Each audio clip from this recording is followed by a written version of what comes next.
12ஆம் வகுப்பு பொதுத் தேர்வு இன்னும் ஒரு வாரத்தில் தொடங்க உள்ள நிலையில் தேர்வு பணி அலுவலர்களுக்கு அதிரடி உத்தரவுகள் பிறப்பிக்கப்பட்டுள்ளது. இது தொடர்பான கூடுதல் விவரங்களை தர காத்திருக்கிறார் எமது செய்தியாளர் சங்கரன்.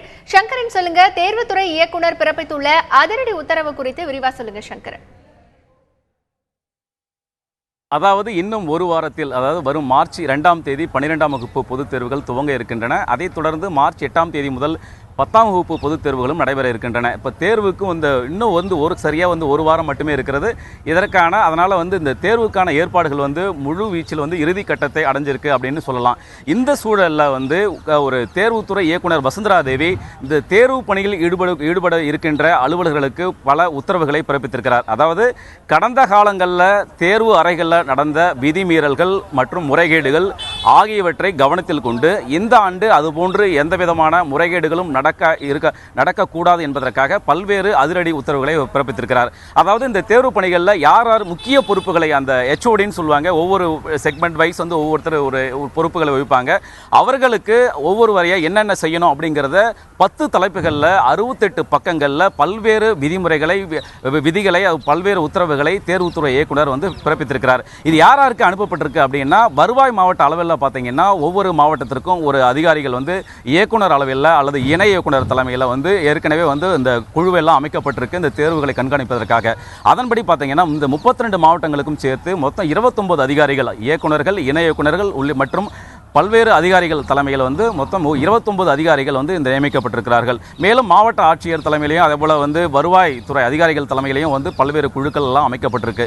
இவர்களுக்கு இந்த உத்தரவுகள், இந்த 68 பக்கங்கள் அடங்கிய இந்த ஹேண்ட் புக் எக்ஸாமினேஷனில் என்னென்ன செய்யணும், எதை செய்யக்கூடாது அப்படிங்கிற அந்த விரிவான அந்த உத்தரவுகள் அனைவருக்கும் அனுப்பப்பட்டிருக்கின்றன. இவர்கள் மூலம் ஆசிரியர்களுக்கு, அதாவது கீழ்நிலையில் உள்ள அந்த தேர்வு அறை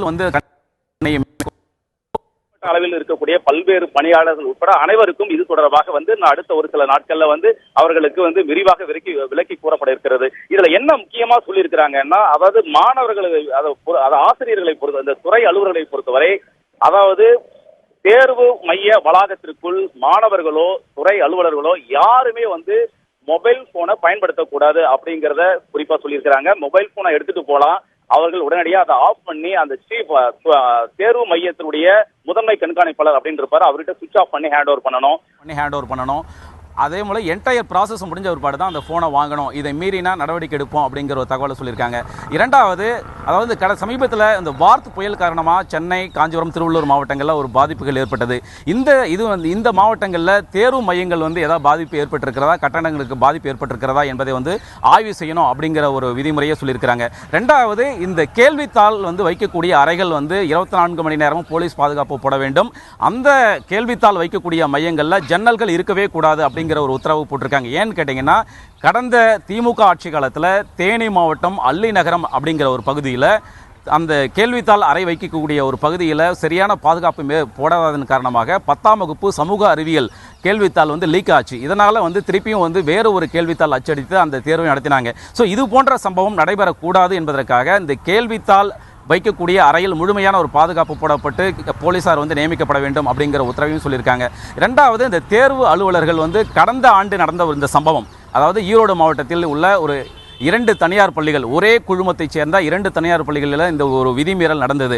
அதாவது ஒரு தேர்வு அறையில் இந்த கண்காணிப்பு மேற்கொள்ளக்கூடிய அதிகாரி தேர்வு முடிந்ததுமே அந்த விடைத்தாள், அவருடைய அறையில் இருக்கக்கூடிய அந்த விடைத்தாள் கட்டுகளை சீஃப் கிட்ட ஹேண்ட் ஓவர் பண்ணிட்டு உடனடியே கிளம்பி போயிடுவார். அதன் பிறகு அந்த சீஃபும் மற்றவர்களும் சேர்ந்து இந்த விடைத்தாள் ஒரு மாறாட்டம் செய்து உள்ளிட்ட பல்வேறு முறைகேடுகளை கடந்த ஆண்டு தேர்வுத்துறை கண்டுபிடித்தது. இதன் காரணமாக இந்த ஆண்டு ஒரு புதிய விதிமுறையாக தேர்வு அறையில் கண்காணிப்பு பணியை மேற்கொள்ளக்கூடிய அதிகாரிகள், அந்த மாணவர்கள் அனைவரும் தேர்வு எழுதி முடித்தாலும் கூட உடனடியாக அந்த தேர்வு மையத்தை விட்டு, வளாகத்தை விட்டு செல்லக்கூடாது. அந்த தேர்வு விடைத்தாள் சம்பந்தப்பட்ட வாகனத்தில் செல்லும் வரை கூடவே இருக்க வேண்டும் என்ற புதிய விதிமுறையும் வைக்கப்பட்டிருக்கிறது. அதேபோல் இந்த மாணவர்களுக்கு பொறுத்தவரை பார்த்தீங்கன்னா, கடந்த ஆண்டு இந்த விதிமீறலும் கடந்த ஆண்டு தேர்வுத்துறை அதிகாரிகள் கண்டுபிடித்தார்கள். அது என்னன்னா, இந்த டாப் ஸ்கூல்ஸில், பிரைவேட் ஸ்கூல்ஸில் படிக்கக்கூடிய சில மாணவர்கள் இந்த பொதுத் தேர்வின் போது மிகவும் முக்கியமான அறிவியல் கணிதல் பாடங்களில் கேள்வித்தாள் ஒரு கடுமையாக வந்திருக்கிறது என்று அவர்கள் பார்த்தால் தேர்வை ஏதோ பெயர் அளவிற்கு விடையை எழுதிவிட்டு முழுவதுமாக அடித்து விடுவார்கள். பிறகு உடனடியாக நடக்கக்கூடிய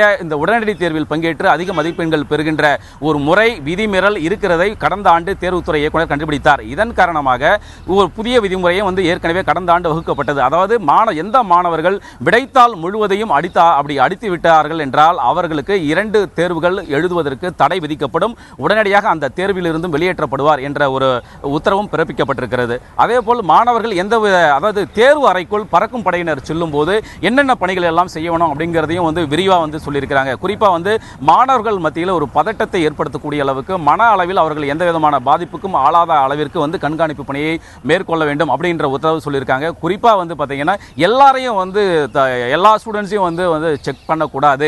யாருக்கு டவுட், எந்த ஸ்டூடெண்ட்ஸ் மேலே டவுட் வருதோ அவர்களை மட்டுமே, அந்த தனிப்பட்ட மாணவரை மட்டுமே சோதனை செய்ய வேண்டும், அனைவரையும் சோதனை செய்யக்கூடாது என்ற ஒரு உத்தரவையும் கண்டிப்பாக பிறப்பித்திருக்கிறார்கள். அதேபோல் மாணவிகளை பொறுத்தவரை ஆசிரியர்கள் சோதனை செய்யக்கூடாது, பெண் ஆசிரியர்கள் அந்த தேர்வு அலுவலர்கள் மூலமாகவே சோதனை செய்ய வேண்டும் அப்படின்ற உத்தரவு பிறப்பித்திருக்கார்கள். இன்னொரு குறிப்பாக ஒரு விஷயம் என்னன்னா, கடந்த ஆண்டு எந்த தேர்வு மையத்தில் தேர்வு பணி பார்த்த அலுவலர்கள் அதே தேர்வு மையத்தில் இந்த ஆண்டு அவர்களுக்கு பணி வழங்கப்பட்டிருக்க கூடாது.